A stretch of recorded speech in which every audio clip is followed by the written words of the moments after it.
Hoi, ik ben Tom Lassing, beursbox.nl. Ik ga het hebben over de oorlog in Oekraïne. We zien namelijk dat Rusland in het oosten van Oekraïne behoorlijk wat grond weet te veroveren. En ik denk dat het toch belangrijk is om daar even te gaan kijken. Ik ga even naar de Deep State Map. Nou, ik heb al een paar streepjes getrokken. Je ziet hier in rood zie je twee lijnen. Dat zijn de lijnen van de woonplaatsen in feite. En je ziet hier zo'n heel rijtje aan woonplaatsen en je ziet dat hier eigenlijk ook. Zo'n heel rijtje aan woonplaatsen. En ik heb een blauwe lijn getrokken met de toekomstige lijn waar dan de Russen gaan komen, naar mijn idee. Dus je ziet, er gaat nog heel wat grond verloren de komende tijd. Want die Russen zijn in opmars en komen misschien nog wel verder dan dat. Het zou best kunnen zijn dat die lijn niet hier komt te liggen, maar dat die uiteindelijk hier ergens komt te liggen. Dat zou maar zo kunnen. Ik bedoel, ik sluit dat niet uit. En dat is even het punt natuurlijk, waarom is dat? Nou, een van die dingen dat dat zo is, heb ik al zo vaak gezegd, dat is de Russen kijken niet op een soldaat meer of minder. Dus die offeren heel wat soldaten op om wat grond te veroveren. Oekraïne kijkt er anders naar en die zegt, ik heb liever dat we wat grond verliezen dan dat we onze soldaten verliezen. Een kleiner land, een kleiner leger, dus je hebt daar wat zuiniger te doen met je soldaten. Dus Rusland is daar voorzichtiger mee. Oekraïne is daar voorzichtiger mee. Nou is er nog een reden. Dit stuk land wat je hier nu ziet, dat is redelijk leeg. Er zijn wel wat plaatsen, maar je ziet al, het is in een lijn en hier ook in een lijn. En alles daartussen is verhoudingsgewijs leeg. Ook hier vrij leeg. Dat zijn enorme hoeveelheden grond waar relatief weinig mensen wonen. Het is vooral landbouwgrond. En dan is de vraag, moet je daarvoor sterven? Oekraïne denkt dat het deze oorlog uiteindelijk gaat winnen. En hoe gaan ze dat winnen? Nou, ze gaan het winnen omdat de Russen gaan vertrekken. Dat is de insteek. Daar zetten ze alles op in. Daarom zijn ze ook Rusland, diep in het binnenland van Rusland, aan het raken met industrie, met olieraffinaderijen, met vliegvelden. Die raken ze, zodat Rusland in feite uitgehold wordt en straks moet zeggen, ja, wij kunnen dit niet langer volhouden. Dit is het ons niet waard, wij stoppen ermee. Nou, dat is een lange termijnvisie. Maar het betekent wel, als dat gaat uitkomen, dan geeft Rusland het straks op. Het is natuurlijk doodzonde om te sterven voor een meter grond, terwijl je het over een x-periode gewoon terug gaat krijgen van Rusland. Dat is de insteek. Of het lukt, ja, dat zullen we in de toekomst wel zien.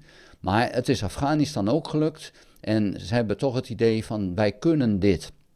En dus is het belangrijk om je leger intact te houden, je soldaten niet nodeloos op te offeren. Nou, als dat de insteek is, dan zijn die kilometers en die plaatsen die je hier verliest relatief niet zo belangrijk. Ja, ik zeg relatief, want daar wonen allemaal mensen. Dat zijn sommigen, zoals Kramatorsk, is best een grote stad. En Pokrovsk hier, ja, daar wordt ook hard om gevochten. Toretsk hier, daar wordt ook behoorlijk hard om gevochten. Het is zonde dat die steden verloren gaan, want ze gaan volledig verloren. Hè. Als Rusland zo verovert, dan is er niets, maar dan ook niets meer van zo'n stad over. We hebben dat al zo vaak gezien. We zagen dat in Bakhmut en we zagen dat in Volchansk en in heel veel andere plaatsen. Mariupol uiteraard natuurlijk begin van de oorlog ook, althans extreem een nieuwe deel van de oorlog, 2022.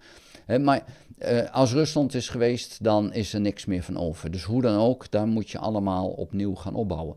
Wat we zien, is daar waar gevochten is het land is en blijft leeg. Daar gaat niemand naar terugkeren op dit moment, want er is niks meer. Daar waar niet gevochten is, zie je dat het land ook leeg raakt, want de mannen moeten voor Rusland vechten en heel veel mensen zijn gevlucht. Een deel naar Rusland, omdat de soldaten van Rusland in het oosten van Oekraïne behoorlijk huishouden, de Siyat, alles wat los en vast zit. Daarnaast de onveiligheid enorm hoog is daar, onder andere ook door die soldaten. Maar deels is men ook eigenlijk gevlucht naar Oekraïne zelf, in het begin van de oorlog, maar ook nu nog steeds vluchten de mensen richting Oekraïne, soms via Rusland, om daar maar weg te komen. Dus dat deel wat bezet is door Rusland, is geen prettige plek om te wonen. De Oekraïnse economie daar was het sterkste en is nu heel erg zwak, omdat daar bijna niks meer gedaan wordt.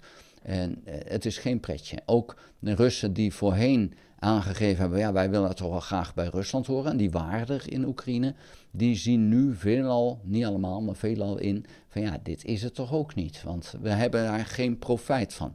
Dus we zien enorme hoeveelheden grond verloren gaan in kilometers, en dat is een best, zoals hier, als we hier kijken, dit deel is de laatste dagen verloren gegaan. Heel jammer, maar ja, het is niet anders. Het kost de Russen veel om dat te veroveren. Ze verliezen er veel mee, soldaten, maar ook materieel. Ja, en dan heb je grond gewonnen. En daar is Poetin dan heel blij mee. Maar uiteindelijk verliest hij wel zijn leger daarmee. Maar ja, goed, of dat uitkomt, dat het idee van Oekraïne, we gaan deze oorlog straks winnen, want Rusland gaat ons gewoon weer verlaten. Ja, dat is de grote vraag. Dat is echt noem het even gok, maar dat is de strategie die ze kiezen. En ik denk een terechte strategie. En ze pakken het ontzettend goed aan, de Oekraïners, want het kost Rusland echt heel, heel veel. Ondertussen probeert Rusland toch ook het leger weer op te bouwen, maar het is ontzettend moeilijk als je hier per dag gewoon 1200 mensen verliest. Iedere dag. Iedere dag 30, 40, soms wel 80 artilleriestukken verliest. En er is een enorm plek waar ze oude artilleriestukken hadden staan. Er stonden er zo'n 5000. Dat waren getrokken artilleriestukken. Dat is gewoon een loop op 2 wielen. En er waren er 5000. Daar zijn er nu nog 2700 van over.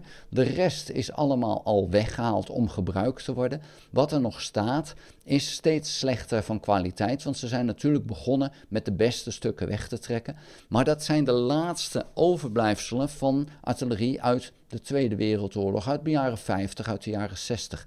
Rusland is nu met het laatste bezig wat ze nog hebben aan oude voorraad. Dat wil niet zeggen dat ze niks meer hebben, want ze maken ook nog steeds. Maar ze krijgen ook uit Noord-Korea stukken. Maar het verlies is veel groter dan wat ze kunnen maken en kunnen krijgen. En ja, daarmee uiteindelijk gaat Oekraïne dat dus, als dit zo door kan gaan, gaat Oekraïne dat dan toch winnen. Maar het is een lange termijn strategie. Daar wil ik het voor nu bij laten. Vond je de video interessant? Geef een duim. Heb je nog geen abonnement op dit videokanaal? Abonneer je dan. Druk dan ook op het belletje. En dan krijg je een notificatie als ik een volgende video gemaakt heb. Je moet daarvoor wel ingelogd zijn in je YouTube-account. Ga ook naar de website www.beursbox.nl en schrijf daarin op de gratis nieuwsbrief. Dank voor het kijken. Houdoe.